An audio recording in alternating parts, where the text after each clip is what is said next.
Good evening, everyone. Welcome to Trades Talk with me, your host, Pop. On the stream, we always look at things from an industrial point of view.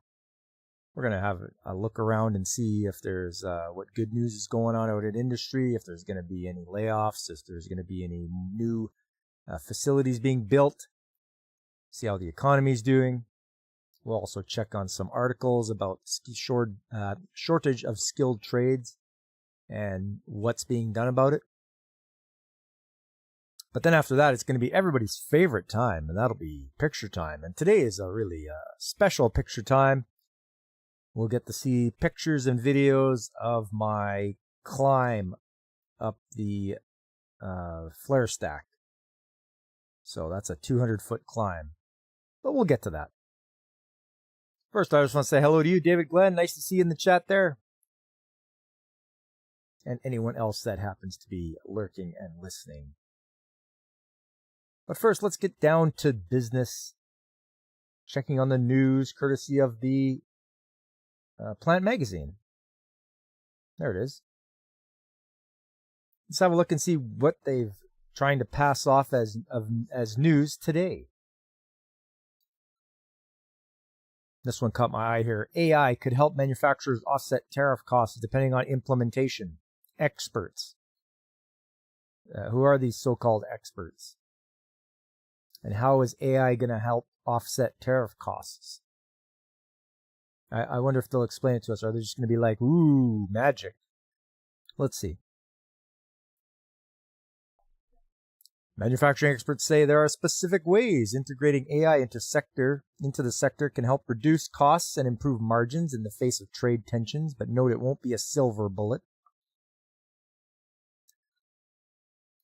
When the U.S. charges a 25% tariff, it can drop the supply price by, let's say, 20%. Then we can neutralize the additional cost due to the tariff, says Chi-Gun Lee, a University of Toronto professor and director of the AI and Manufacturing Center.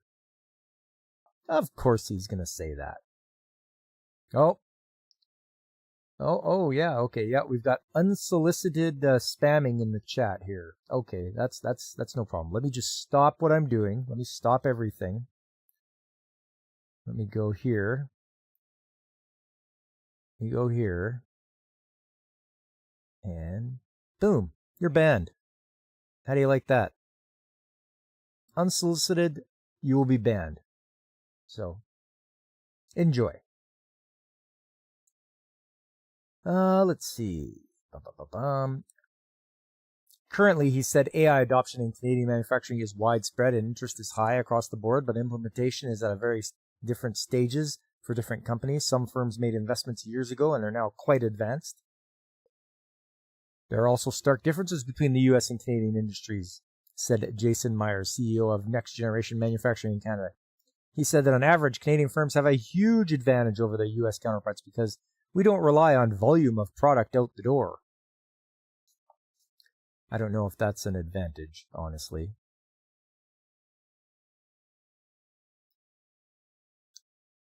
You prefer your spam solicited? Yes, and fried, right, David? We'll get it some spam.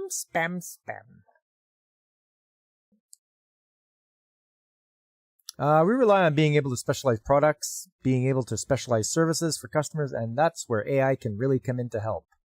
He said one major advantages of AI in manufacturing will play out on factory floors where equipment can benefit from things like predictive and prescriptive maintenance. We do that already. We don't need AI to help us do predictive maintenance. You want to do predictive maintenance? Slap a timer on your machine. At 2,000 hours, change whatever needs to be changed. At 1,000 hours, change whatever needs to be changed. You don't need AI to do it for you. That's just going to lead to having morons being in charge of maintenance rather than people who are actually certified tradesmen. So you don't need AI to do that for you. Another advantage AI can bring to the table is in supply chain management. Myers said technology can help analyze supply chain capabilities and supply chain risks while automating certain processes. Once again, you don't need AI for that. Not at all. You just need to make sure you have a good vendor for your supply chain and whatever you might need. And you could even set it up so that they could come to your place and they go through your inventory and they can stock it up for you. We do that already. We have a company that comes in, they look at the stock we have, they hit it with a barcode reader, beep, beep, beep, whatever we need, and it shows up next week. So once again, useless to use AI for that. You call Nostradamus to get your maintenance schedule. Yeah. What do you see, Nostradamus? Ooh, I predict you will be have a failure in 3 weeks. He's probably a little more reliable than AI. I'd go with Nostradamus before AI, that's for sure. What AI can offer the industry, Myers said, is the development of systems of prediction and rapid data identification that highlight risks or defects. One example he said is the development of new materials for industrial uses. Other areas include autonomous robotics or vehicles on factory floors, as well as analyzing equipment data to predict and avoid failures. But without proper implementation, AI can't deliver on its potential. The biggest thing for any company using AI is to really understand what you're trying to achieve as a company and to look at how AI can be implemented to improve whatever processes are really critical for your business plan. Owners are always going to be looking to see if they can use AI to get rid of people because AI is cheap. You don't have to pay it health benefits or anything like that. So that's what they're going to be looking for. Don't let them fool you. So there's, I don't see employees looking to have AI implemented at their place because it'll just make it so that they get rid of. So maybe don't push for it. Yi Li, the co-founder and executive vice president of robotics software company Maple Advanced Robotics, says his firm developed an autonomous robotics system that uses AI and 3D vision to perform skilled tasks like sanding, welding, spraying, and more. Okay, but they have already had welding robots. They already have spraying robots. This isn't a huge leap forward. We've already had robots that can do that. They can weld, they can paint. So you're just you're making a big deal over nothing. For example, Lee said his company works with a Toronto-based small business that uses the system to have a robot sand kitchen cabinets, a task that is typically hard to automate. Okay.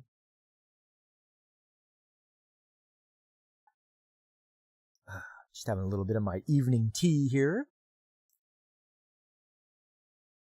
Hope you guys are having your beverage of choice.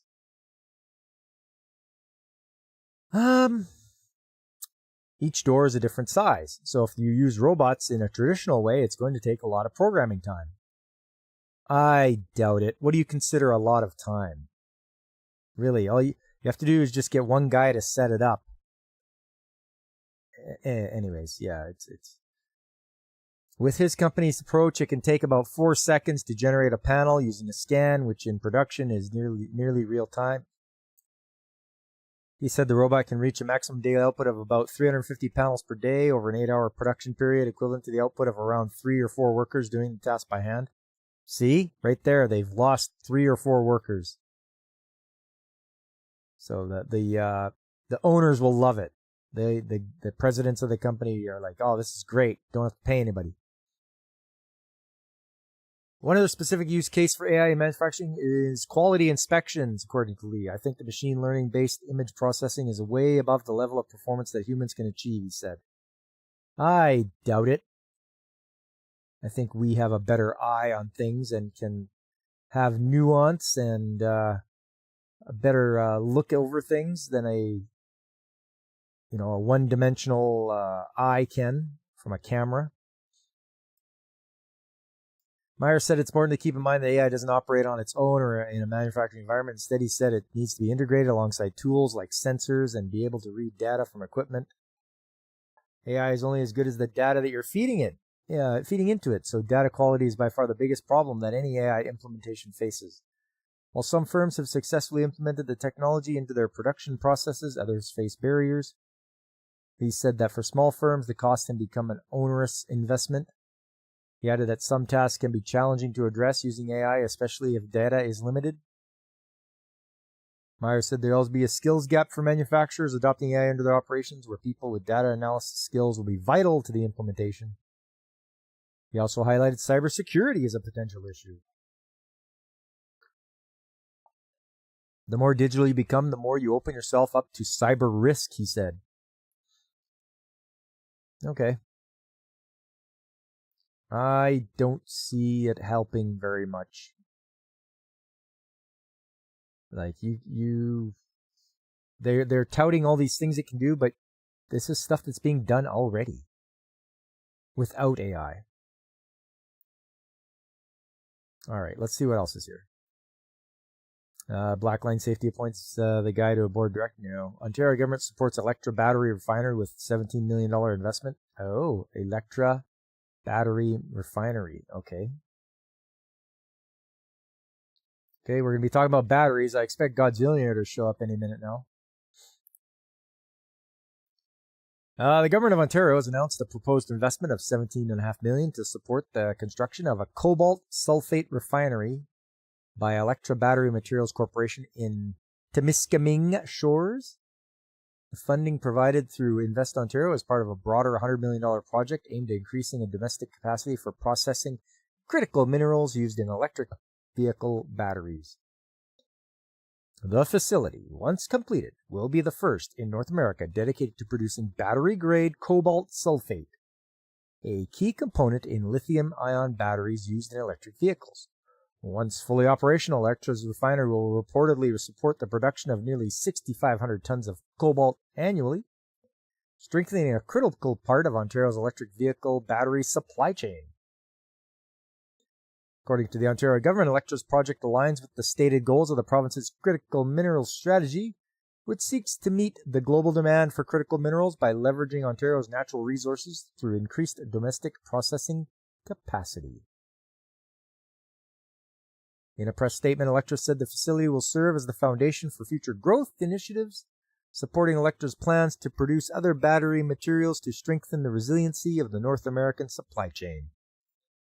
Electra also noted that it has recently commenced a feasibility level engineering study to build a battery recycling refinery adjacent to its cobalt refinery.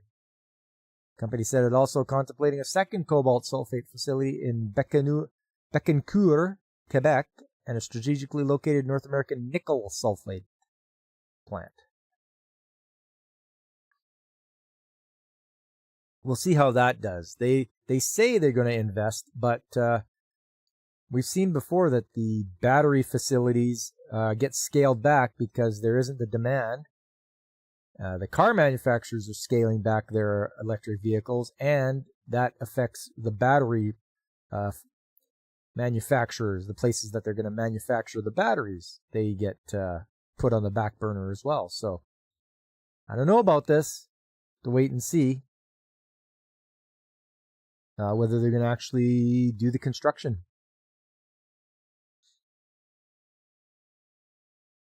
Manufacturing sector shows tentative signs of a recovery in July.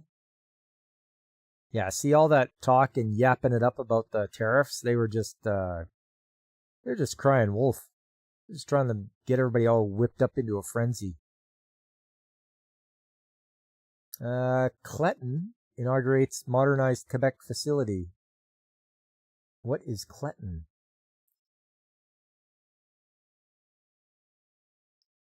On September 11th, Cletton Manufacturing, a supplier and manufacturer of material handling and OEM solutions, inaugurated its modernized facility in Senneville, Quebec. The event was attended by guests and stakeholders who had opportunity to view the company's newly installed advanced automated machinery designed to help improve quality, efficiency, and production capabilities. Cletton also announced a new privately funded investment exceeding $5 million in its Canadian manufacturing operations, which was used to acquire new equipment.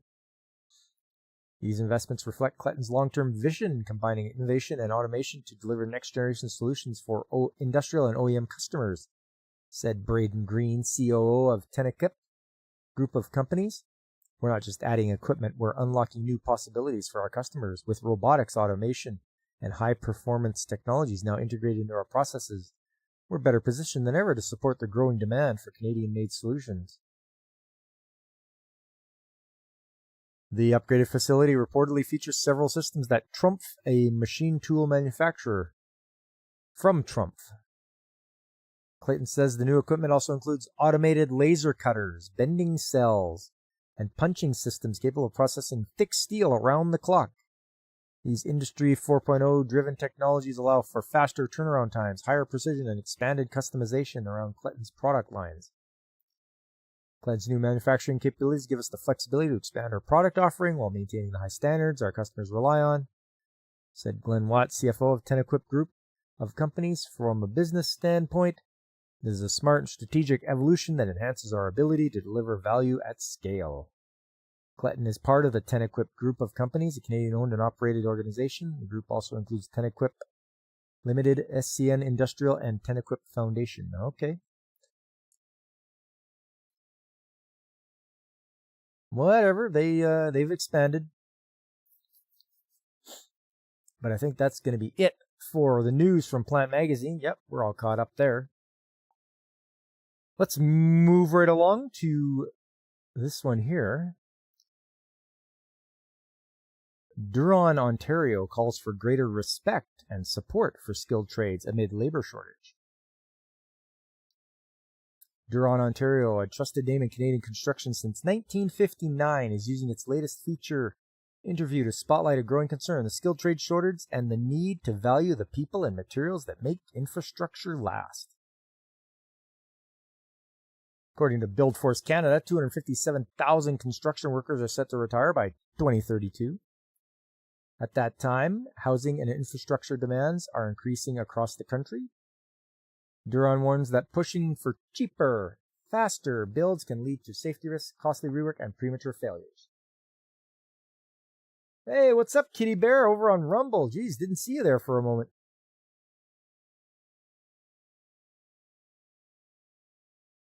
What are the jobs you get to shock people for a living? Cops and doctors do it as electrician. You get sued. Yeah.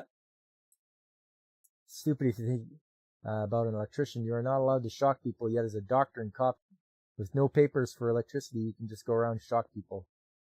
Yeah. It's supposed to be non-lethal, though. I think electrician, it gets to be lethal.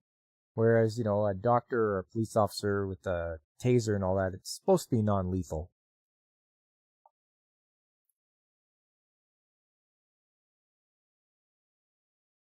As one of the few certified living wage employers in the construction industry, Duron, Ontario has built its reputation on unionized labor, technical precision, and tested innovation.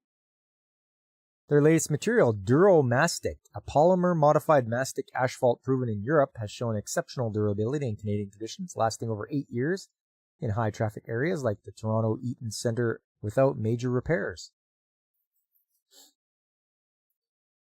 Duron's decades of experience reinforce their belief that quality infrastructure starts with respecting the trades. Early in their history, a project using a cheaper waterproofing material failed within 2 years, a costly lesson that still guides their standards today.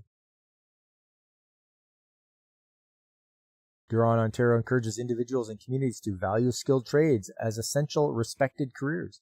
Hire companies committed to fair wages and high standards. Ask questions about project materials, labor conditions, and long-term quality. Encourage youth to explore trades as stable, rewarding professions.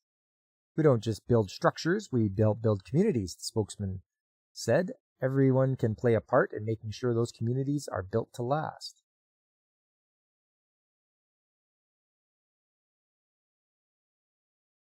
All right, we'll move along to the next one. This is from the Windsor Star.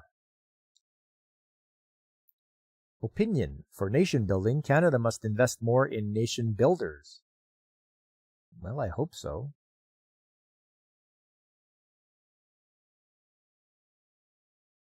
Canada is in the midst of a potentially transformative period that could reshape both its national identity and economy. Recent threats by President Donald Trump transformed the political landscape, prompting a surge in patriotism and a growing desire for Canada to reduce its reliance on the United States, particularly with respect to trade and defense.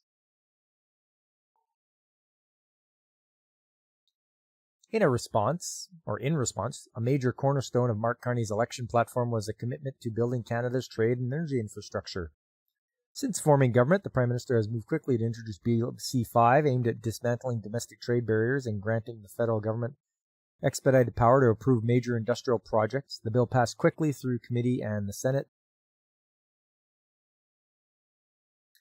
The goal is clear: build out ports, pipelines, electrical grids, and mines to boost economic activity at home and connect Canadian resources to global markets. But while the economic rationale is sound, a more immediate question threatens to derail the entire plan. Who's going to build it? Also, I'm not buying this. This is the Liberal government, the ones that Trudeau was the leader of not too long ago, and they're the same people. So they're not going to do anything different. Trudeau was wrecking the country and stopping pipelines and such. They're going to do the same thing. They're just lying about it. I don't get it. They're not going to expedite nothing. They can say all they want, but they're not going to do it. It's the Liberal government. We need a conservative government in there, and they will do stuff. Without a bold plan to attract, train, and retain skilled trades talent, the government's ambitious infrastructure projects are at risk. See? Of course they're at risk, because they're a bunch of idiots. They don't get it. Canada is already facing a severe shortage of skilled trades workers. In construction alone, we need to fill more than 380,000 positions by 2034 to keep pace with industry growth and retirements, a demand that is set to spike with emphasis on new housing, infrastructure upgrades, and energy transition projects. Yeah, David, lying liars and the lies they tell. They lie like the sidewalk. Construction electricians, welders, and pipefitters will all be needed in large numbers. Without a workforce ready to deliver, even shovel-ready projects will get bogged down. Yes. When looking for solutions, polytechnics and colleges are Canada's best bet. These institutions train tens of thousands of skilled trades workers every year. Their programs are technical, hands-on, and closely tied to industry needs. But just as demand for trades training is surging, many post-secondary institutions are under threat from budget deficits, program closures, and declining capacity. The timing couldn't be worse. It's almost like it was done on purpose, eh? Much attention has been paid to the impact of recent international student changes on the post-secondary sector, but the connection to domestic training capacity is often overlooked. At the very moment Canada needs to expand skilled trades education, institutions are being forced to cut back. This is something the country cannot afford. Fabric Folds, hey, what's up, Fabric? How you doing, man? They're doing the same in the Ys. They even tried importing slave from Korea. Ah, yeah. Or you meant US, not YS, right?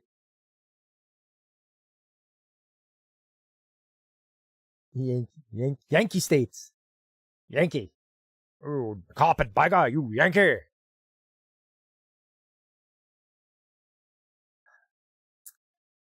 Recent provinces to invest in technical equipment are a step in the right direction, but they are not enough. If we are serious about building the infrastructure that will define Canada's future, we need to be equally serious about investing in the workforce that will make it possible. I propose the government consider the following. Oh, this ought to be good. First, federal infrastructure funding should support public institutions with the equipment and technology required to train Canadians for the modern labor market. In sectors like construction, manufacturing, energy, and transportation, students must have opportunities to train on the same machinery and systems used in the field. Outfitting trades programs with welding simulators, electrical panels, heavy equipment, and diagnostic tools can cost hundreds of thousands of dollars. But some of these schools will have this already. I went to a trade school not too long ago in 2018. And it was even there in 2010. And they had electrical panels. They had hydraulic panels you could work on. They could put faults on there. It's just ridiculous. They don't need this. You're making it sound like they don't have any of these at all, and they do. They've had them for years. What's up, Godzillionaire? How you doing? I was hoping you'd be in. Step 1, more taxes. Step 3, repeat step 1. Unfortunately, it's sad but true. Kitty Bear over on Rumble says, or you could kick out the illegals and need less housing for equality, force women to do the heavy lift. Yeah, right. Yeah, the women to do the heavy lifting. Yeah. You want to see a bunch of workers' comp claims? Fabric, you propose the government get out of the way. They're just going to muck it up. Yep. Hey, what's up, Alex? Just lurking? That's fine. I appreciate you tuning in. Let's see what else they got to say here. Long-term, predictable federal funding paired with flexibility on matching contributions is essential to help polytechnics and colleges maintain up-to-date training environments that continue to align with evolving industry standards. Honestly, guys, the polytechnics and the colleges don't need modern stuff to train on, because when they go out in the industry, they're going to have the old stuff. Not every company is going to have brand shiny new up-to-date state-of-the-art technology. They're going to have the old stuff that's 30, 40 years old that's just worked. And it's just going to be there. I've seen it. I live it. We have a compressor that's from 1967, and it gets rebuilt every year, and it just works all the time.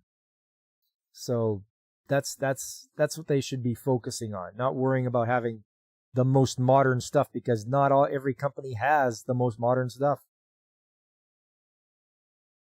Second, introduce wage subsidies to support journeyman trainers. Apprenticeship training relies on experienced tradesmen passing on their skills, yet retirements are accelerating and mentorship capacity is shrinking. I mean, you want to subsidize the journeymen that are doing their job? I don't know. I don't think that's necessary. In the 4 years that you actually worked as an electrician, you have only seen one female electrician working in construction, Kitty Bear? Oh, wow. Only one, eh? Yeah, Fabric. Train on junk, because that's what you'll be fixing. It's just, it makes sense. Not every company's going to have the newest and greatest and latest stuff to work on. And be like, here, use this. It's from the 1970s. Here, use it. Don't break it, or you're fired.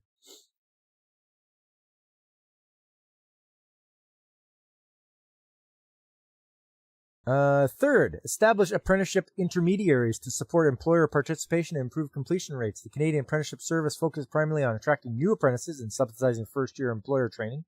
Yet, with nearly half of apprentices failing to become certified journeymen, there is little support for progression and completion. You should want to complete your apprenticeship. You shouldn't just give up or figure, oh, well, I'm not getting subsidized for it. You got that thing, you hang on to it with all you've got, and you finish to the end. That's got to be your drive. You want to be a journeyman by the end of your apprenticeship. Never mind worrying about whether you get more subsidies for it. Yeah, God's in there. We'll raise taxes to pay journeymen more because they pay too much taxes already. I'm a genius. Other G7 countries fund intermediaries to coordinate apprenticeships, match employers with candidates, reduce administrative burdens, and support apprentices facing barriers. Similar approach delivered through post-secondary institutions, unions, or nonprofits could fill a major gap in Canada's system, particularly in trades with strong demand but low completion. If Canada wants to build the infrastructure of tomorrow, it must start by building the workforce that can deliver it. But we knew that, right, guys? I always tell you guys that. We need to have apprentices out there. Fabric, you keep this excuse me, you keep this old geothermal system running that her father had put in the 60s. Imagine finding someone to work on it now. Oh, yeah. You feel like a techno mage sometimes.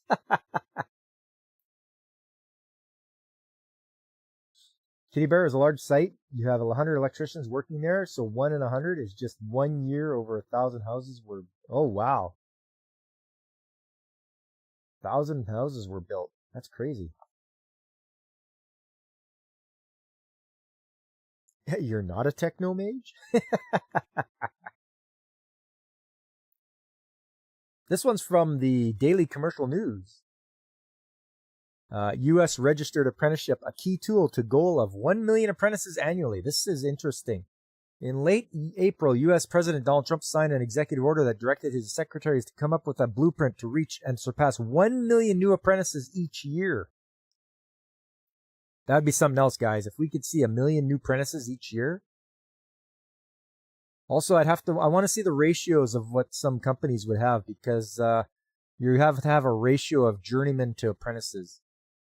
I think the one I worked for was 2 apprentices for 1 journeyman, but I don't think you're allowed to have more than that. If that was the case, a lot of companies would just hire like 10 apprentices and 1 journeyman, but that's way too big of a ratio. A strategy aimed at building new pipelines of skilled talent for critical industries, including construction, was rolled out in mid-August. One of the pillars involves simplifying registration for new apprenticeship programs and reducing the time it takes to develop new standards. The initiatives can't come soon enough for the U.S. construction industry, as statistics show that at a time when they are most in need, the number of apprentices in the system has declined. They should have mandated all new apprenticeships only speak English and no H-1Bs. I don't know what H-1Bs are, Godzillionaire, but I do agree with you that you should be fluent in English. Not only because it's good for communicating, but it's a safety aspect. If I'm on a job site and I'm like telling a guy, hey, move, get out of there, and he doesn't understand what I'm talking about, he's dead. So it boils down to safety on the job site. If someone can't speak English fluently and understand it, then they're a hazard on the job site.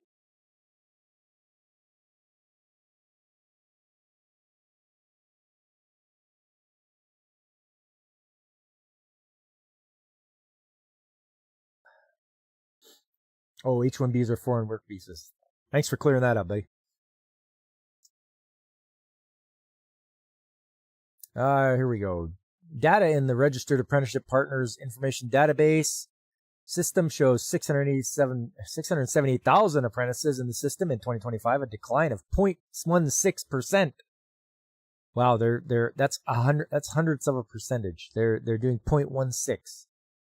So 1/1600%. I mean, okay, sure, it's a decline, but that's tiny. H-1B is the Indian programmer slave visa.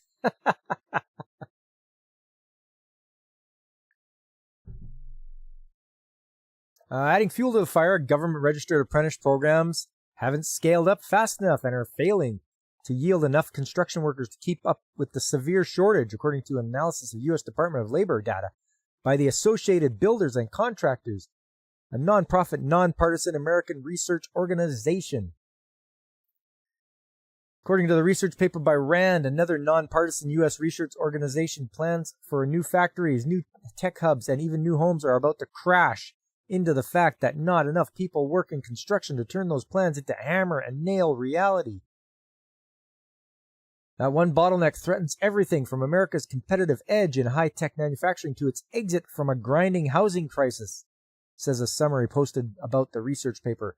The answer may seem simple, just hire more construction workers, but construction jobs often require 4 or 5 years of training in an apprenticeship program. And as researchers found, those programs have not scaled up fast enough to meet the need. Also, guys don't want to just pump out people for construction, for building houses and all that. I've watched the YouTube shorts. I've seen the guy that does the house inspections and how shoddily built those are. That's just, that's alarming. Every house he goes into and things are just terrible. It's amazing the house is still standing. The H-2B is for trades and ES-1 is for Japanese women to show their cooters. More ES-1 visas. David's like, more, we need more of those. The site was kind of funny. Only the electricians and heavy equipment drivers were Dutch. Carpenters were German. Oh, carpenters were German. The painters and bricklayers were Polish. Oh. Is it because they did a good job, Kitty Bear?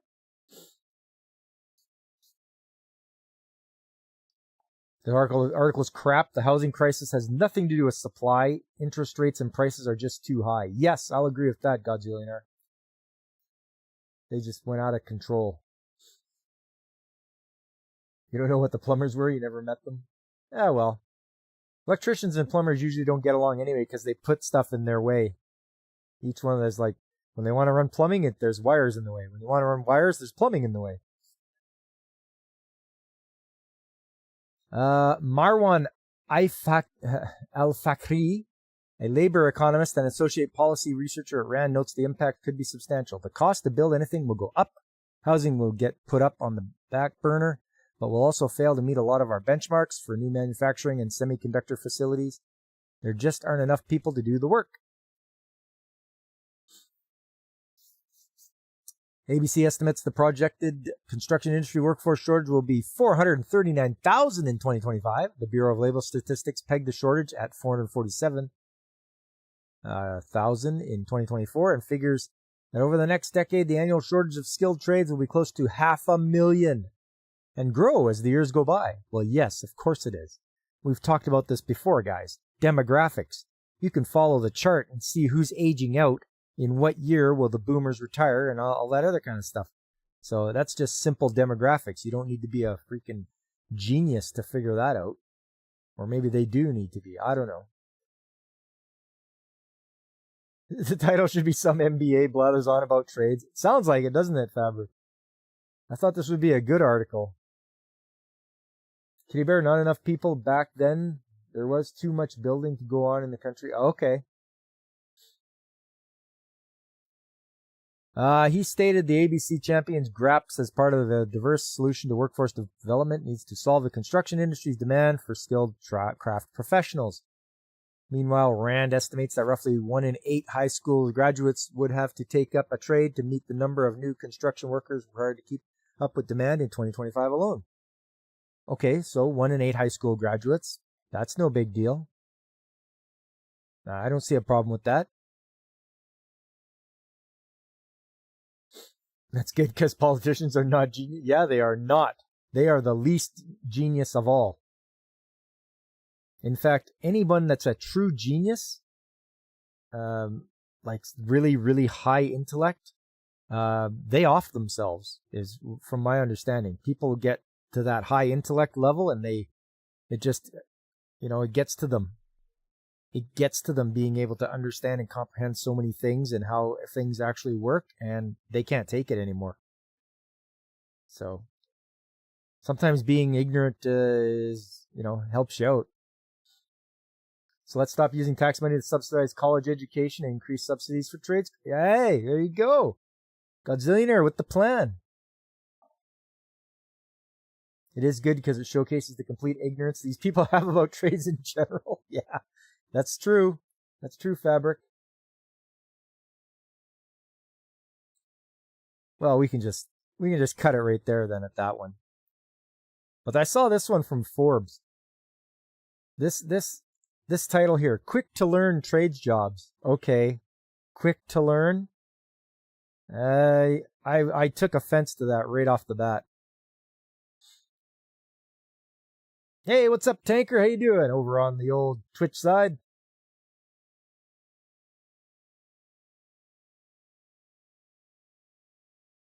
Idiocracy had the best line about that. Their 100 IQ in the future made them geniuses. You wonder if this is how Einstein felt? No wonder he made the bomb.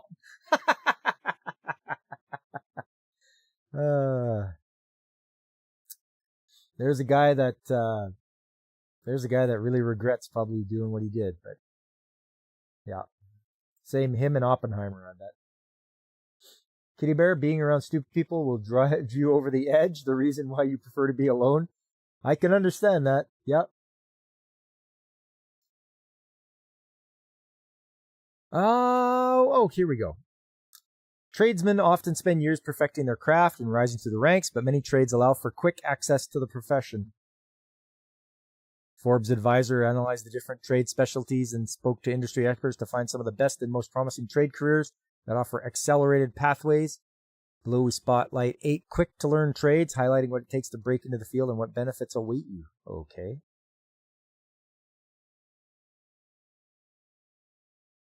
Yeah, you're glad you brought that up. Your wife says you're a real genius all the time. You learn to duck when she says it. Ha ha!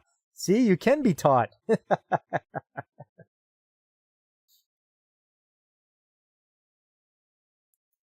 Skilled trades offer an accelerated pathway to stable and high-paying careers. Tradesmen perform essential roles in our communities, such as carpentry, plumbing, and electrical work, and they don't typically need a university degree to do so. That's true. Skilled trades workers are in high demand as well, with nearly 650,000 annual job postings in construction and extraction occupations. What's extraction? What's an extraction occupation? Construction and extraction occupations. I have never heard of that before, you guys. I've never heard extraction occupation. Anyways, according to the Bureau of Labor Statistics, the demand is so high, in fact, there may not be enough tradesmen to fill it. We know that already. We've heard that. Tanker, you just fixing to make another account on Wargaming for World of Tanks. Oh, look at you. More World of Tanks.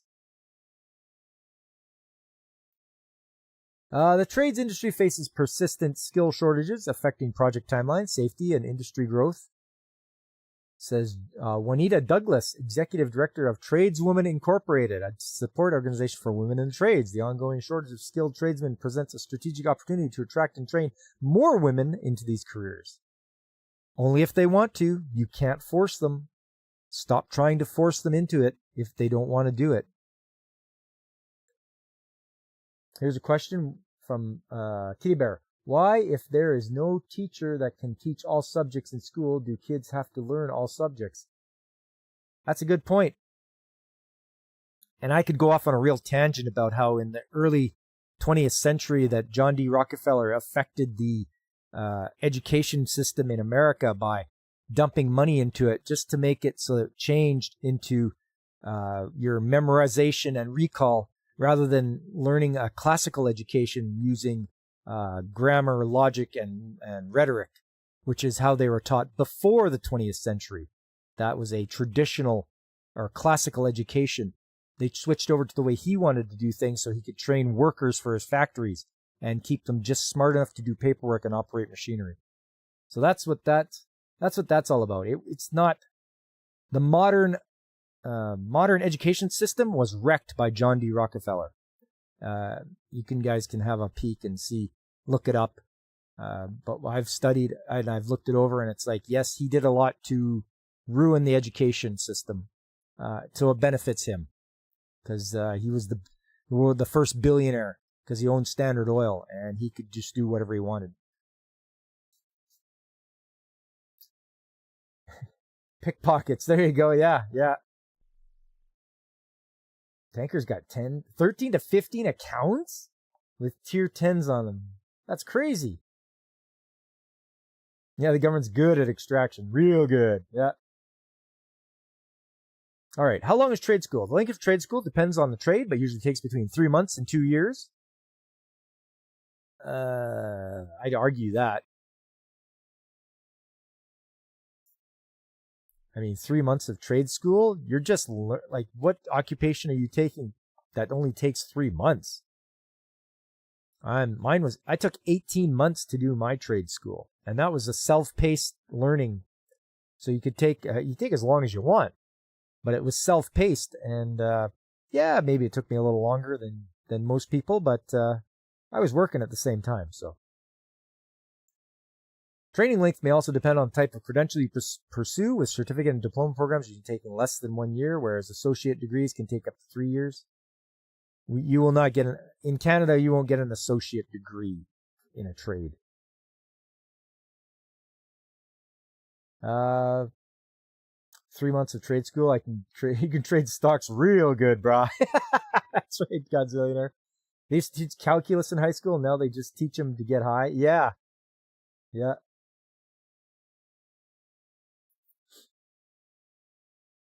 I knew they offered calculus when I was in high school, and I didn't take it because I'm like, calculus? Oh man, I don't need to get into that stuff.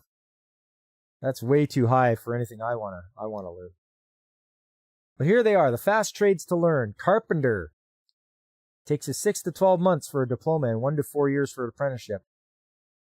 Salary, growth, trade overview.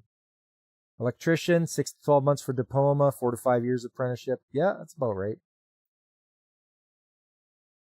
Emergency medical technician, 1 to 2 years for certification, so an EMT. HVAC, the mechanic, I always tell you guys, HVAC is the one to get into. 6 to 24 months for a certificate, diploma, or degree, and 3 to 4 years for apprenticeship. Yeah, that sounds about right. Kitty Bear, math, reading, writing is all you need to learn, and then only learn what you need to do your job correctly and safely. Is, in your opinion, what a school should teach? Maybe a second language? With less to learn, it's easier to focus and learn faster. Yes. Yeah, that's what I agree with you, Kitty Bear. That's why I don't understand why when you go to university or you take a major and you have to take a minor and all these classes that don't matter to what your major focus is of study. I just don't get it. Machinist, 3 to 6 months for a certificate, typically about 4 years for an apprenticeship. Yeah, sounds about right. Plumber, 6 to 12 months for a certificate and 4 to 5 years for apprenticeship. Vehicle mechanic, 6 to 12 months for training and 1 to 2 years of experience for certification. No, it'll be 4 years in Canada for a vehicle mechanic. It should be anyway. You don't want an electrician with 6 to 12 months, give them the full 2 years. I think that's just for schooling. That's not even counting the apprenticeship. That's just learning it in school, just all the theory, and then going out and getting your apprenticeship. Welder, 6 to 12 months for training program, 3 to 4 years for apprenticeship. Okay. Well, it looks like it's that time now, fellas. It's picture time. It's picture time. That's what you guys have all been waiting for, isn't it? I've gotten I got the pictures and I got the videos of my 200-foot climb. And I hope you guys are ready for this. There and there. We'll go like that. There's some Hokkaido gals. They're super adorable, by the way.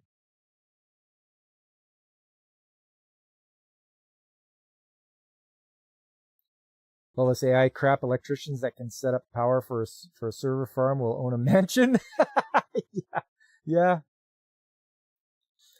Speaking of AI crap, I've been noticing a lot more YouTube videos are just been made AI slop.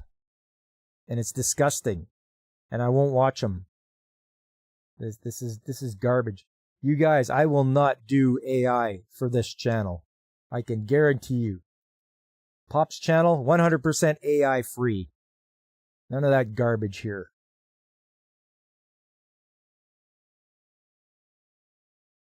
All right.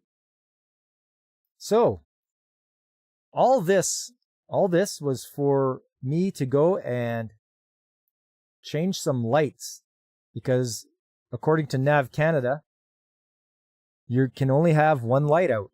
But I went up there and I'm like, okay, I'm going to change them all. So you can see me. I'm right there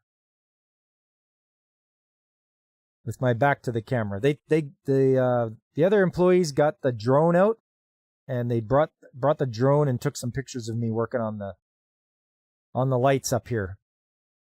This guy here, this is the rescue guy. There's one guy on the ground and one guy up here. And he has these red ropes here to let me down if something might have happened. If I got stuck or scared or whatever, he was going to use those to lower me down. But so he has to be up there with me. Once he got up there, how do they turn the hotel tower? What to change the bulb? Look at the rocks at the server farm. Yeah, there you go. Kitty Bear, you watch a shit ton of AI as you don't have enough anime and movies to watch. You don't watch AI manhwa recaps. It's not that good, but it beats having nothing at all. Okay. Or you now watch AI manhwa recaps. I gotcha. Okay, so there it is there. There's the top of the tower. There's me. So I'm real. Yeah, if you asked me if I wanted to get high, and little did you know. Oh, I knew what I was in for. And you know what? The electrician didn't even want to go up here. I'm like, oh, it's changing lights. You're going to go up there? He's like, no. I'm like, all right, fine. I guess I'll do your job. There's a picture of the intersection that they took. I don't know why they took that, but whatever. Picture of the intersection. There's another shot. Hey, Veritex, how you doing? You're just in time. You're just in time to see me at the top of the tower. This is 200 feet in the air. You can sort of see how everything is so small looking down. And that's me there.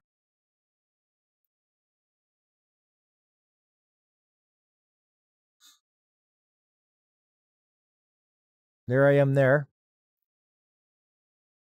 Just unscrewing these red parts. The covers. Getting access to the lights. And these things here, these are what help you go up the ladder. These are the rope grabs. Or wire rope grabs. So you have a D-ring on your chest for your harness. And this thing goes on there. And if you slip, it'll grab and it will stop you from falling. You'll fall maybe a foot, but it'll stop right away. And it just, as you will go up the ladder, it just glides up on this wire that goes up the center of the ladder.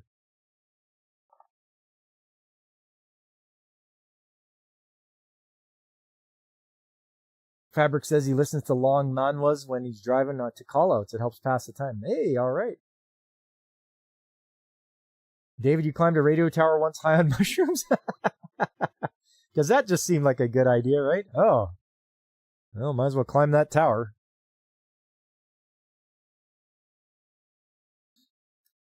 Yeah, so it's got a D-ring on the front of the harness and a D-ring on the back, and I got D-rings on the sides.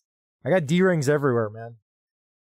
And the back one was for my lanyard there, and the front one was for climbing the ladder. That 1 foot fall would be enough to require a wardrobe change. I agree. You bet, Godzillionaire. It'd be like, oh no. You climbed a fire tower once, not quite like this, but one summer you interned in a chemical plant and there was some high places I had to go, not that high. Hey, Aris, how you doing? Good on you for climbing them, though, Veritax.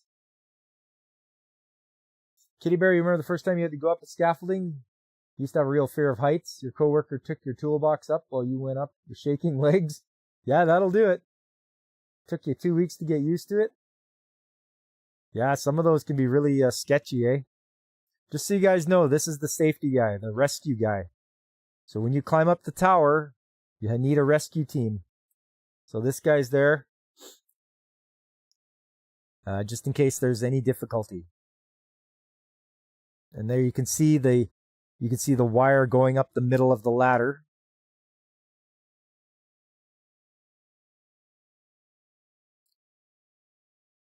There's another shot of me changing the light bulbs.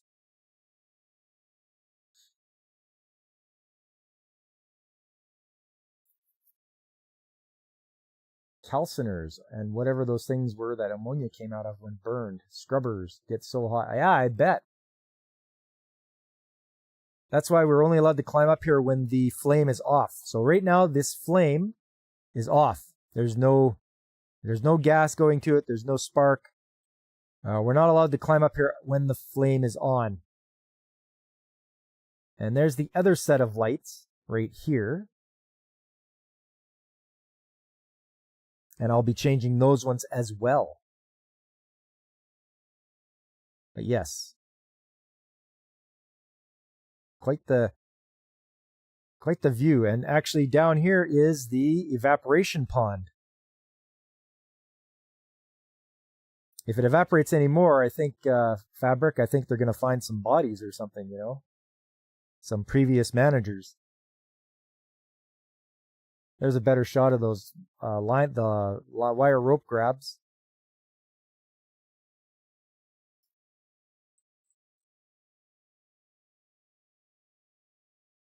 There's a shot from overhead by the drone. So you can see how far down it is from there. There's the car down there that they came in, the rescue guys. There's the one set of lights. There's the other set.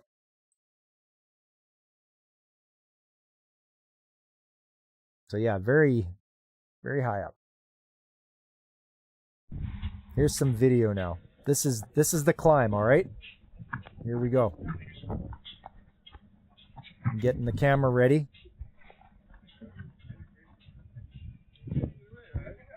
Okay.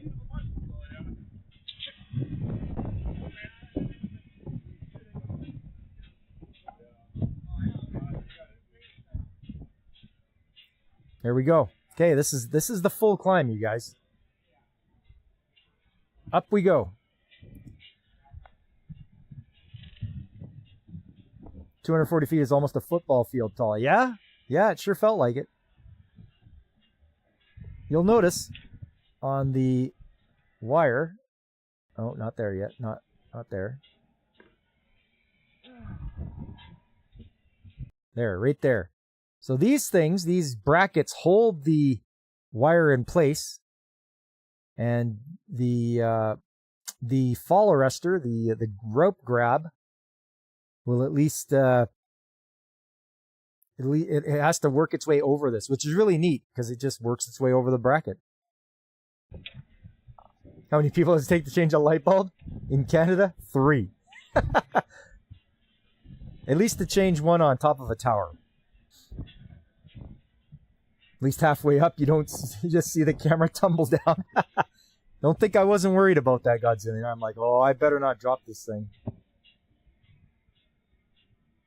Kitty Bear, 4 weeks later, you fell off of it. A week later, the scaffolding collapsed. You've never been on one again. Ladders, roofs, high rises, no outer wall, fine. Scaffolding, never again. I don't blame you. That sounds like a terrible scaffolding. Here we go. Still going.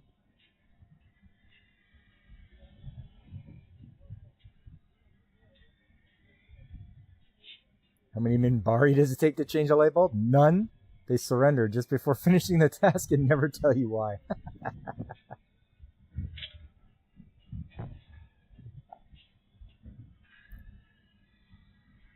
Okay.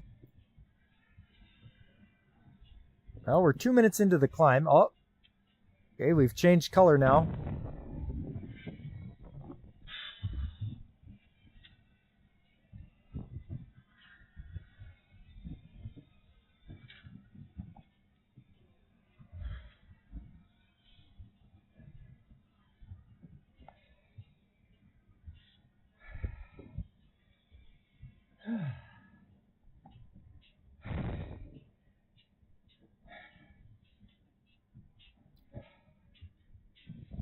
This wasn't the fact, I wasn't afraid of the heights, but it's tiring. Like, what a workout to climb this ladder.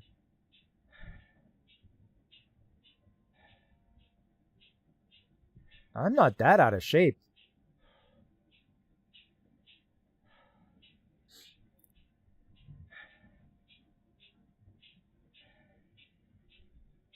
How many Centauri does it take to screw in a light bulb? Just one, but in the great old days of the Republic, hundreds of servants would change thousands of light bulbs at our slightest whim.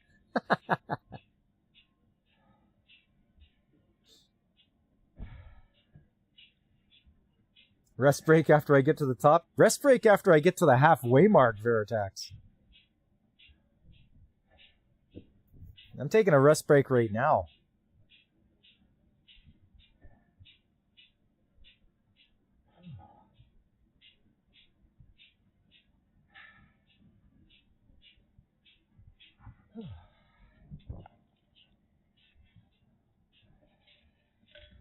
That's enough. Time to keep going.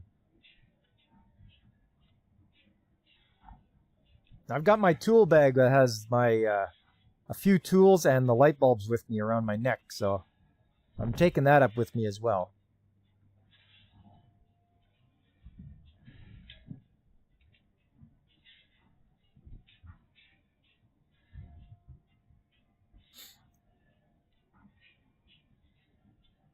People forget climbing is a young man's game.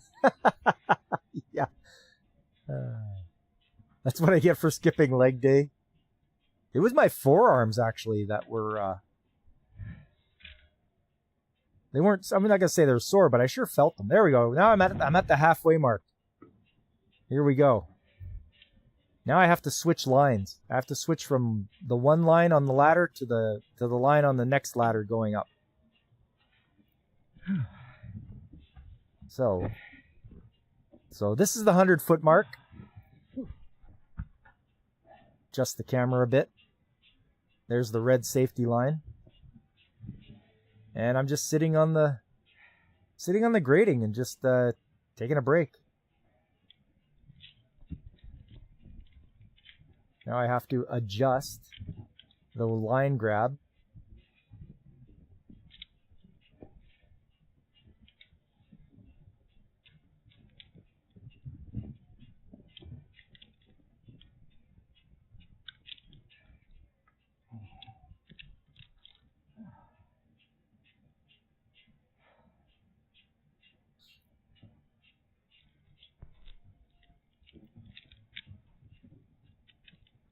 Takes a little bit to get that to grab onto that rope.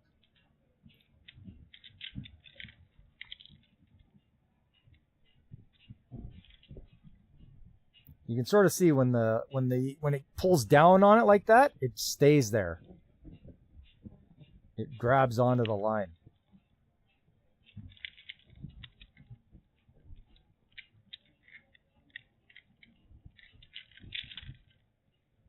I see your house from there.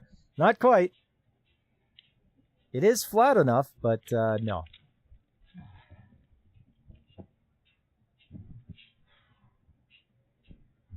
Okay, now that I think I've got myself hooked onto the next line.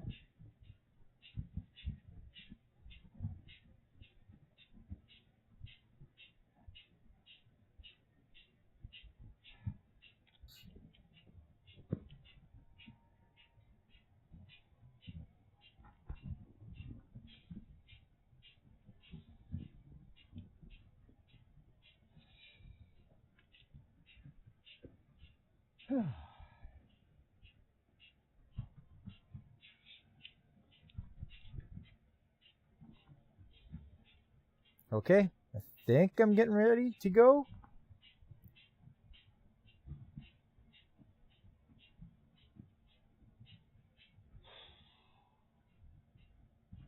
Just another 100 feet. We can do it. Come on.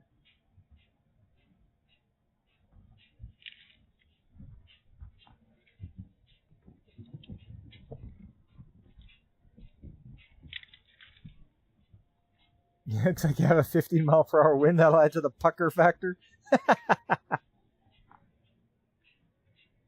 Actually, it wasn't that windy.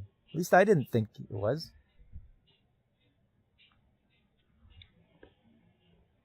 It's about the time your nose would get an itch. Yeah.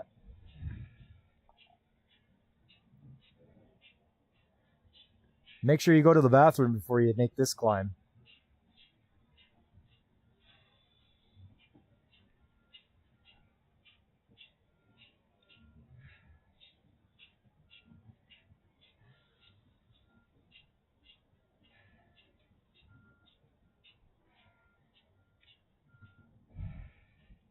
Every single time.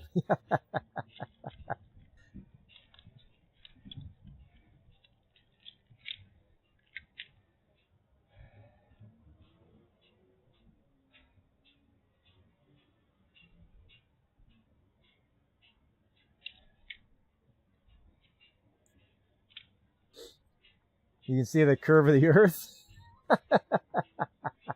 Yeah, bad time to get the runs, eh? Yeah, kitty bear.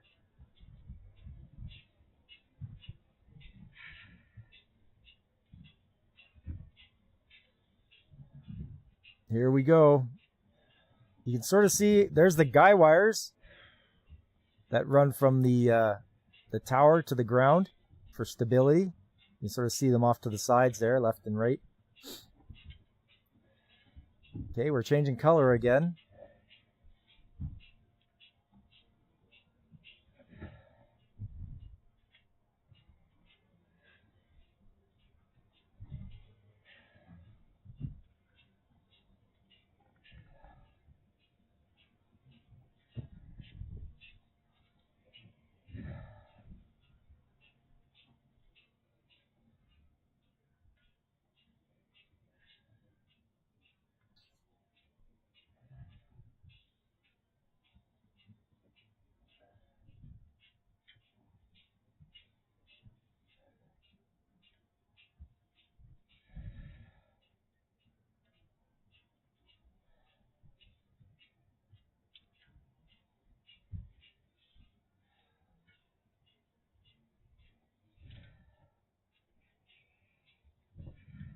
Now, when I started out the first 100 feet, there was a cage behind me, but the last 200 feet, there is no safety cage behind me.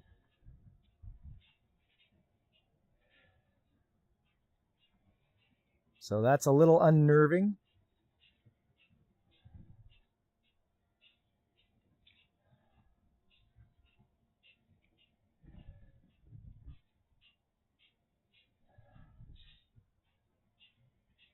Bedtime? Okay, Kitty Bear. Hey, thanks for hanging out over on the Rumble side. Hope to see you around soon. Have yourself a good rest. And hopefully we'll see you again. Very bad time for a wedgie. I can't do anything about it. Oh no! Okay, we're changing color again.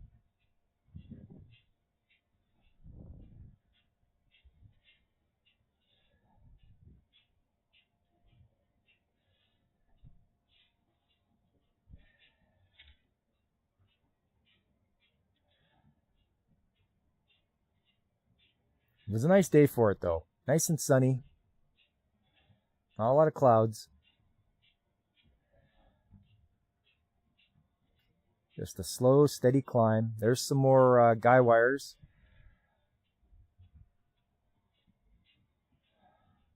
Just don't look down. Oh, I didn't. Not while I was climbing.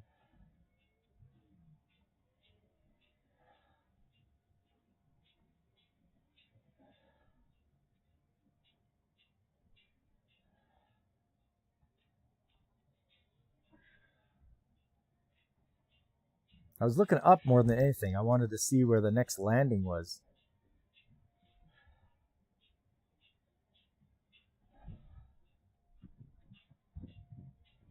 Just assume those guys' gender. Hey guys, they're guys. They're guy wires. Here we go.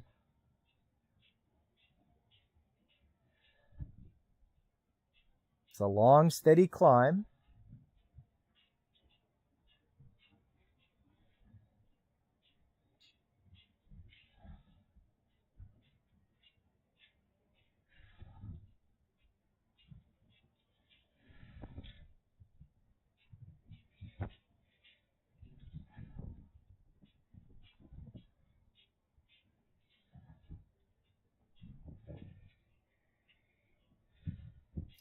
That stupid rescue rope got in my way. I didn't realize he had hooked it up on the left-hand side of the ladder, and I went on the right-hand side of, or the left-hand side of the rope. So you'll see, I'm going to encounter something when I get up to the top here. You guys are going to see something not quite, it's not going to quite work out, but we'll see. Got to bounce. Have a great night. All right, David.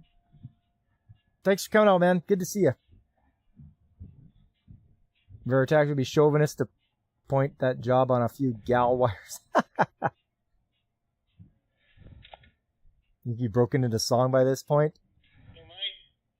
Nah, it was just enough for me to concentrate and just climb. Okay, I'm getting right there. It's right there. There's the top landing. Yeah, good forearm workout. Yeah, sure. Amongst everything else workout. Should be good. How you doing? There's his line grab right there. So he's got his. Got him in I went on the wrong side. And so, yes, now I have to try to get a... It's tangled in those stupid rescue wires, or the rescue ropes. Yeah.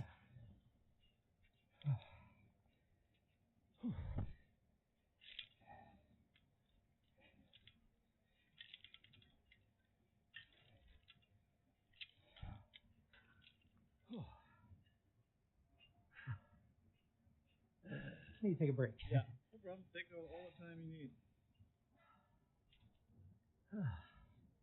It's not an easy feat, especially with stuff on. Yeah. So there's the rescue guy. He's at the top. So we're gonna figure this out here, how to get myself off of that line. Yeah, I'm still caught on it though. Oh, via that. Right? Okay. Head over there. 1 second.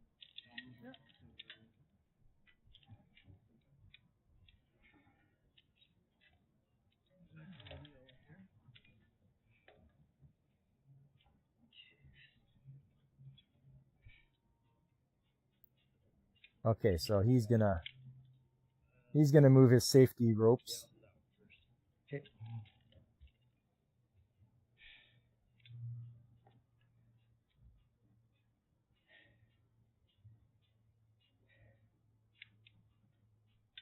All this to change some light bulbs, you know? Yeah. You brought the bulb with you? I did. Okay. I brought all the bulbs with me.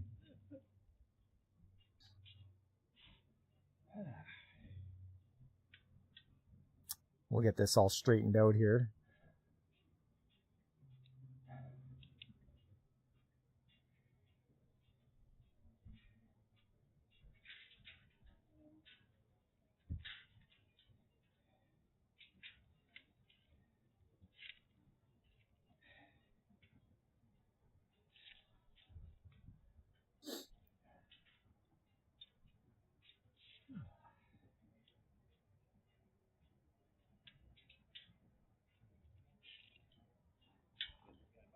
Yep.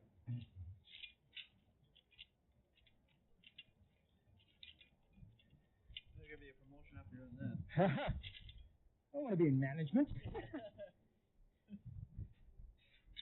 Oh, it's Christmas. There you go. Yeah, bonus would be nice. Remember that time? Yeah. My bulb? Remember that? Remember that, you guys? Huh? Yeah, this is Okay. where it's gonna be tricky. Yeah, I just got my. You do got one. Okay, perfect. Yeah, I was gonna say. Yeah, Right that's now all I'm right. helping him. Put it I'm on lifting up that rope so he there, can and then I'll just disconnect it. unhook myself from this.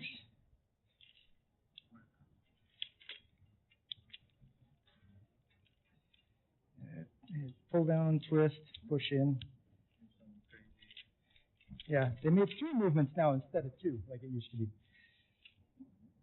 Safer. Safer.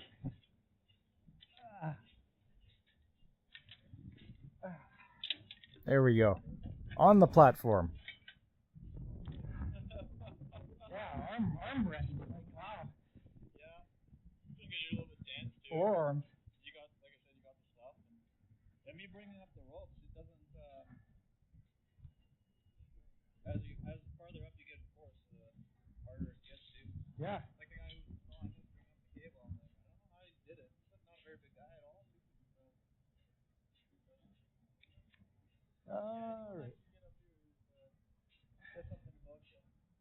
Yeah. Crazy. Hey, what you say? Yeah. Are these the only half points we have? Okay. All right, so I'm going to do these lights first.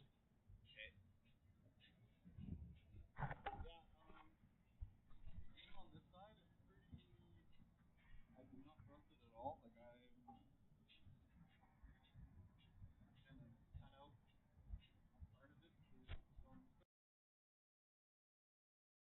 Oh. That was the end of that video. But wait, there's more.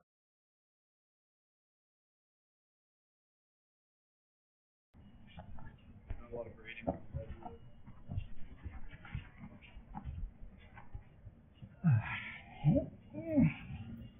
Hey guys.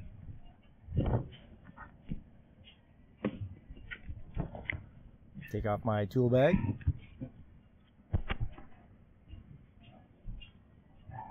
All right. Need more length. I might be able to get mine. So I can tie off my stuff. Yeah, I mean, You need it. or do you want to tie off over here and I'll pull off over here? Then I just got to go to these guys. And there's a set over there.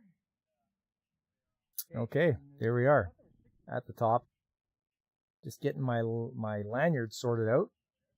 Okay. I got to latch onto the anchor point, So, oh well. Yeah. but not the same one that he's on.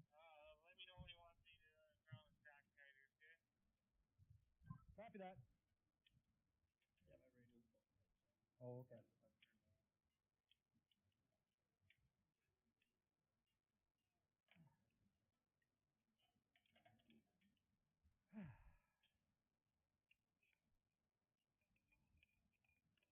All this to change light bulbs.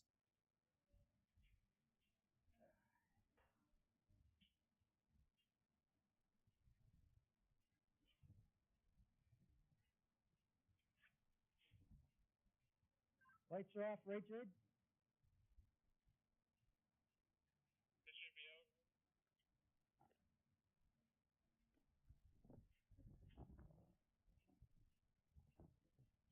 So the power's been cut. I asked them in the control room to cut the power.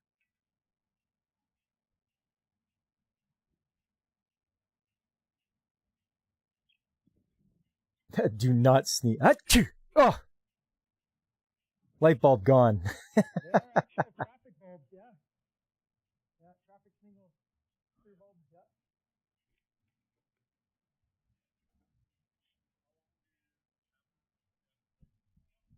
Okay, now we put on Well, we can't shut the stack down usually, eh? put the cover on.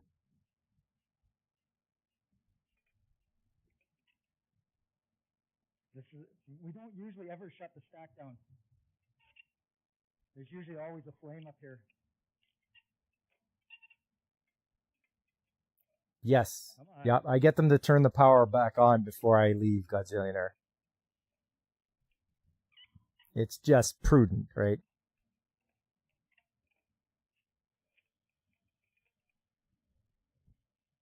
There we go. That's one done. Next one.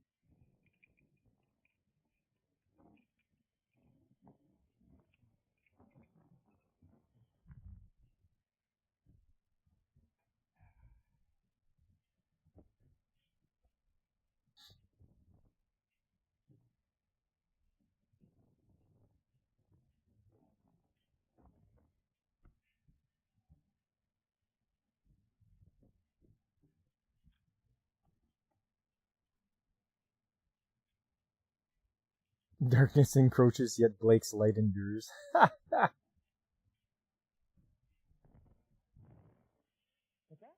Worst job you had, Kitty Bear, as an electrician was having to go up 20 floors by stairs, carrying your tools, do your job, then at midway for your break, go do, and then back up at the end of the day, go down again. Oh, that's terrible.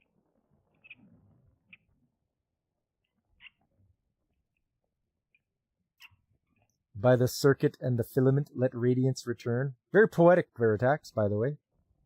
You place this vessel of light within its housing, that the word may be seen. So shines Blake's truth from generator to soul. Illumination restored, knowledge preserved. Yes, well said. Well said.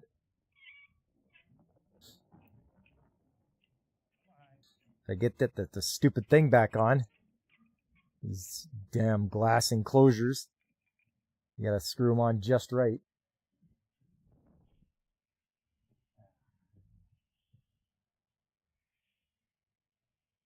Second day you told your boss he could just screw himself. You wouldn't take a break with everyone else. You'd just take the food with you and stay where you were. That sounds like a better idea, Kitty Bear.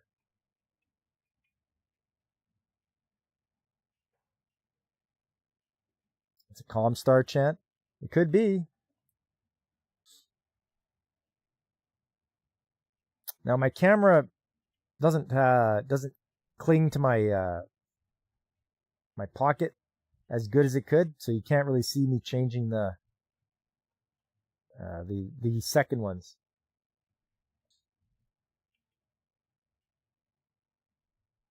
I did not have a spare red glass enclosure, Godzillionaire. I was just praying that it didn't drop one.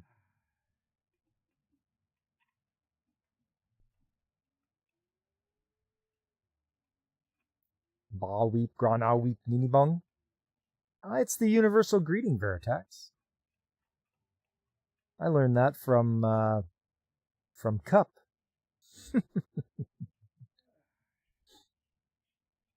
Battletech.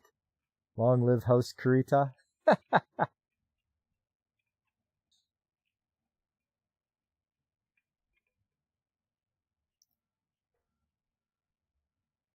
Okay.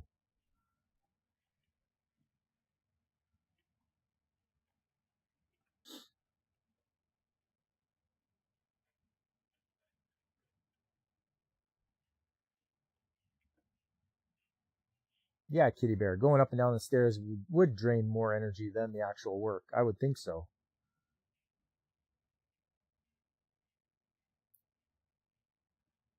Now offer him an Energon goodie. Hey, all right, we're getting quotes from the Transformers movie here. What do you mean? What do you mean? Yeah, light bulb enclosure successfully scouted. Oh yeah, to make room for this thing. They didn't have to. I didn't even think to bring up a spare with me, to tell you the truth. I probably should have. Spare red light. Yeah, they should have done Red light cover. That's structural. But I'm glad I didn't need any. Now that we come up here, and now that we have a lifeline up here, we can always tell them, hey, we need repairs done on this thing. And they can do that.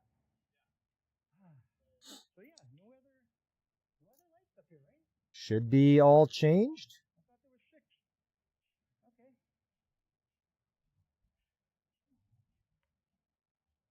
There's the drone. With the light.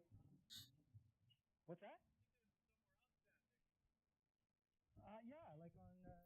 Transformers so much darker when you realize that what they are fighting over is literally food in the middle of a famine on Cybertron.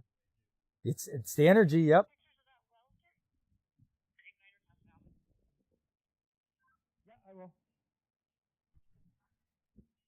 They asked me to get pictures of the welds on some of the brackets. Now that the bulbs are changed, an engineer wants some pictures of some welds up there and pictures of brackets. So I have to grab my trusty camera, not the one I'm wearing. Well, the whole plant was built in '64. So how do we get back down? Yeah, they probably would have had. Well, there's a pole, and you've seen the fireman pole. Oh yeah. Oh yeah. It was a different world back then, eh? Sounds like something engine. Yep. You know I had to throw that in there, right, Godzilla? It's like, oh, an engineer wants pictures of welds and brackets. Okay. Hey, what's up, DJ Ronnie G? Yes, you are late, sir. You'll just have to watch watch it again, but that's okay. I don't know if I'll have enough. You felt like something was missing. There's a disturbance in the force. Like, you want these ones here?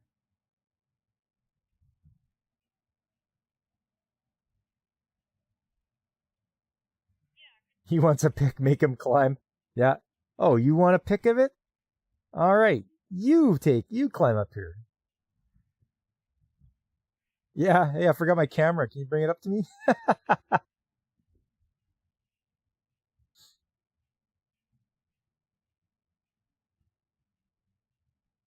Okay, so I'm taking pictures.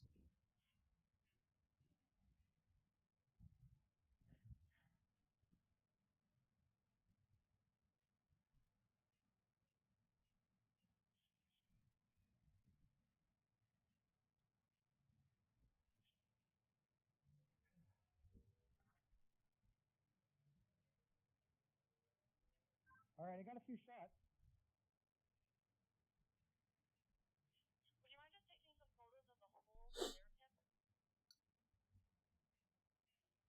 Transformers did it all wrong. They should have just put humans in hamster wheels. Kitty Bear. I think so. Like, you want me to get like the whole thing sort of back in shot here?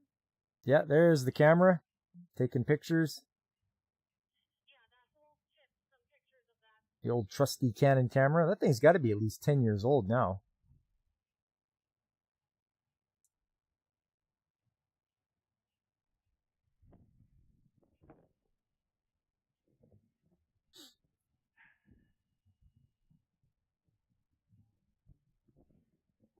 See the hawks flying around? Yeah. As long as you're there already, every engineer ever. Yeah. Well, hey, seeing as how you're up there, why don't you do this for me? that you need? Ah, I get it, Kitty Bear. That is how you transform food into electricity. You think a comic near the end of time, Rodimus has to try to save aliens from being turned into organic fuel for the Decepticons? I mean, those look good. We'll take some more pictures. The more I take, the more likely it's going to be enough for the engineer and they won't bother me again.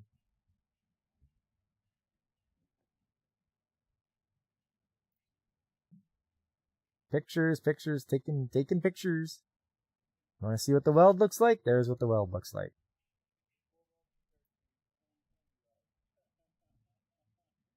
Exactly. No wire feedback then.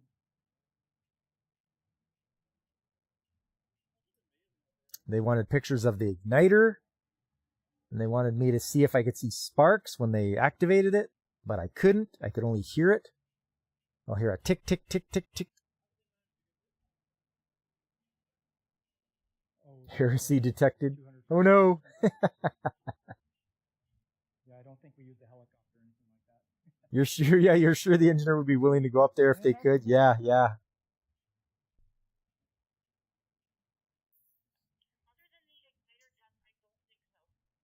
No, that's why they got the drone, so that the engineer could stare at the drone camera. If you guys want to go ahead and try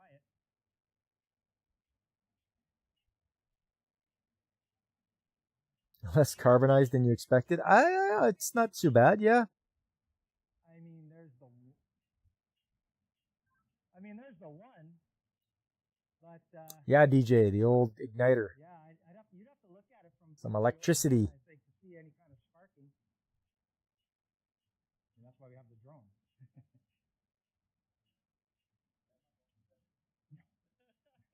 Not up to you to do that. I think I'm just asking on the radio if there's anything else I need to do up here.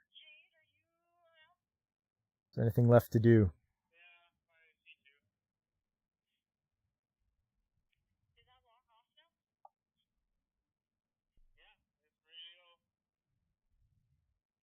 Oh, I'm not even going to try what that would taste like. I mean, it's like sulfur dioxide taste and whatever carbon disulfide tastes like. I would think so. Do you know how to do it, Jay? Do you turn it to manual and hold it? Yeah, we'll turn one on here, Gary. But I think that's it. I think job completed. Burnt steel? Yeah, definitely burnt steel and whatever else we burned up there. It's ticking as well. How much of a PETA is changing that igniter? Ah, it's probably terrible to change the igniter. Well, I'm assuming the ticking sound is the spark. We have a Tawa. Yeah, and you guys have Lady Liberty. You sure do. I'll just go turn the lights, Gary, before you hop in. I'm just to make sure they're all good. Works for me. There we go. That's it. From there, I worked my way down. Yes, we do have the CN tower. And I've been there and I looked through the glass floor. So that was pretty crazy. There's another shot of me. Just chatting on the radio, trying to get instructions. There's another shot. Me around the corner. I think you found a spot with some microfracture, but it requires visual inspection. Come up here, mister. Yeah. Oh, I don't have an engineer ring. You should come up and have a look at this.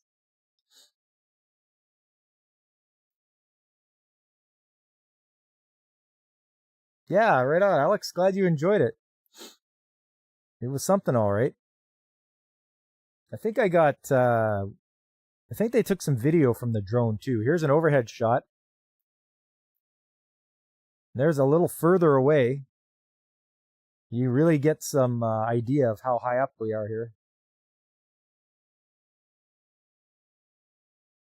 Deploy squirrel suit yet. Hey, it's Rocky the Flying Squirrel. Oh, this didn't work out well. There we go. There I am there, changing the lights.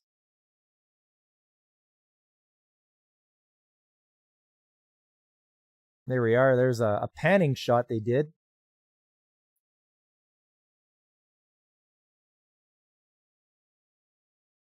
John Candy doesn't climb to the top comes to John Candy. Yeah, I believe it. Whoever's flying the drone had freaking good skills doing that panning shot. Let's watch that one more time. Like it's from a movie.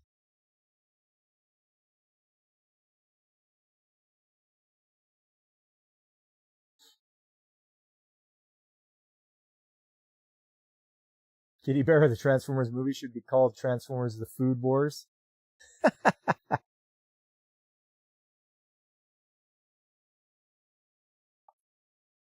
I now have an Indian name. Thanks, Fabric. Climbs to flame.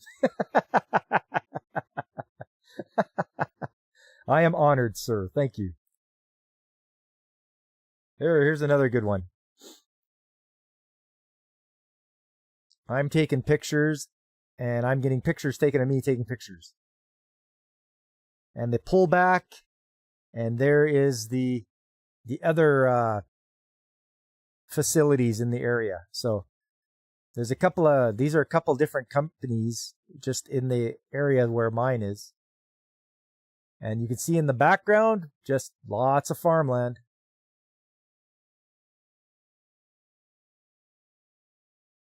Family Matters music intensifies. As days go by. At least I think that was his, that was the theme song. Insert Fablerite TGIF song here. Let's check that out again.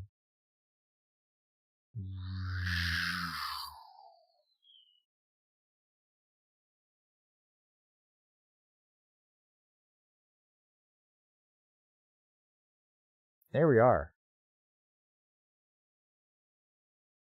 I believe that was the final one. Yes, it looks like it. Yeah. So there you go, guys. That was the climb to the top of the tower and what it was like, and it's all part of the job. When you're trained up and you have all the certifications and all that, and you're in maintenance and you have to do a maintenance job, that's something that comes up. Oh, you have to climb to the top of the tower. Okay, you have to change the light bulb. Okay. So you go and do it. So that's how it goes.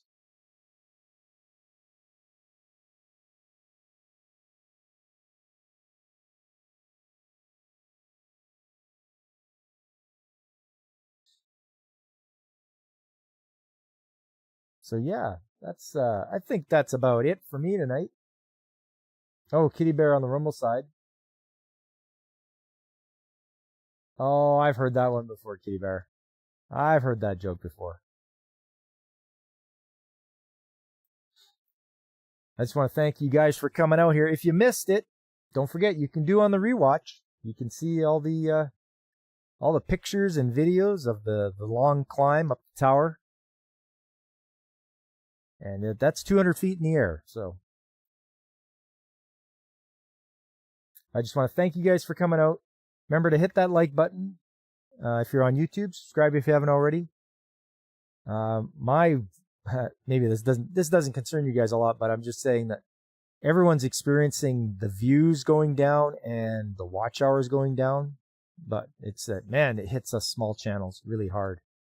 I don't know what YouTube's up to. There's some shenanigans, but all the views and all the watch hours have just tanked on my channel. It's just ridiculous what they're doing.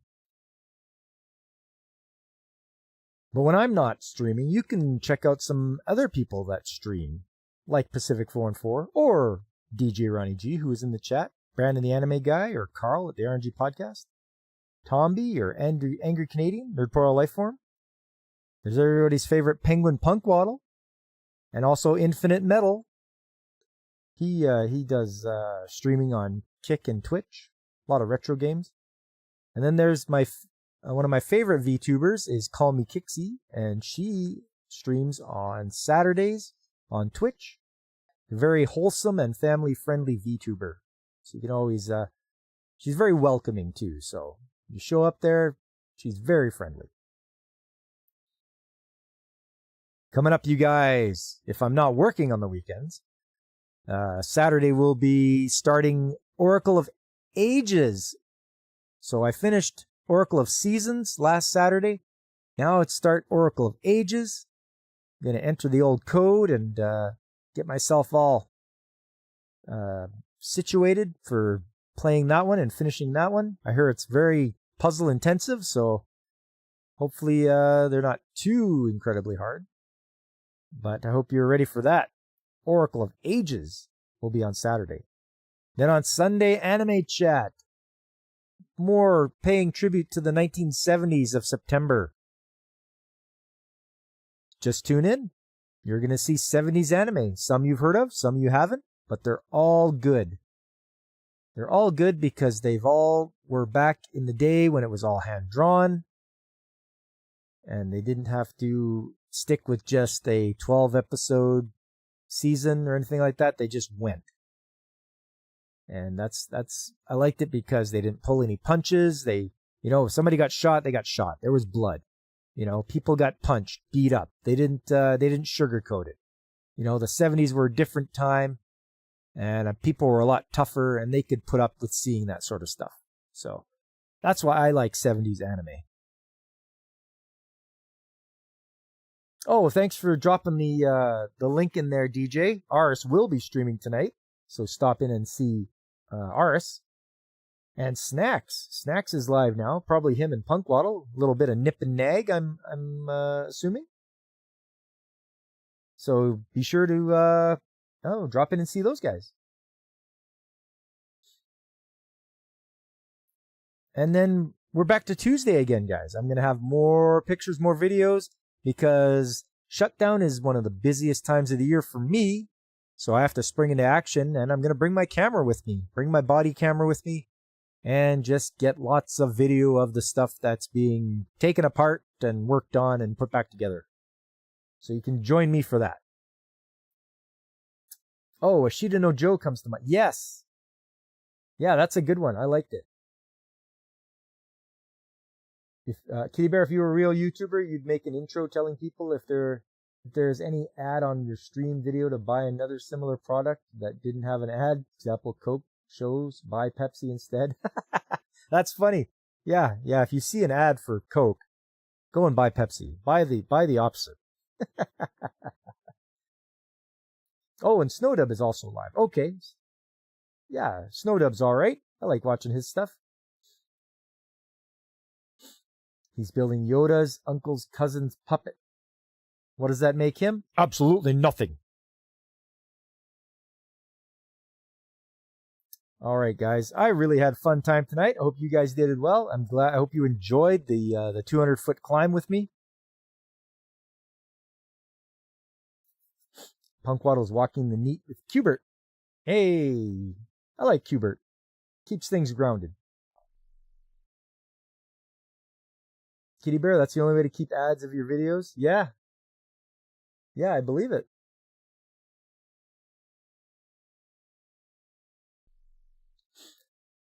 All right, guys. I'm going to close her up now. It was a fun time. It was a long stream, but I'm glad you stuck with me, and I hope to see you guys on the next time, either on the weekend or next Tuesday for Trades Talk. But until then, I've been Pop, and I am signing off.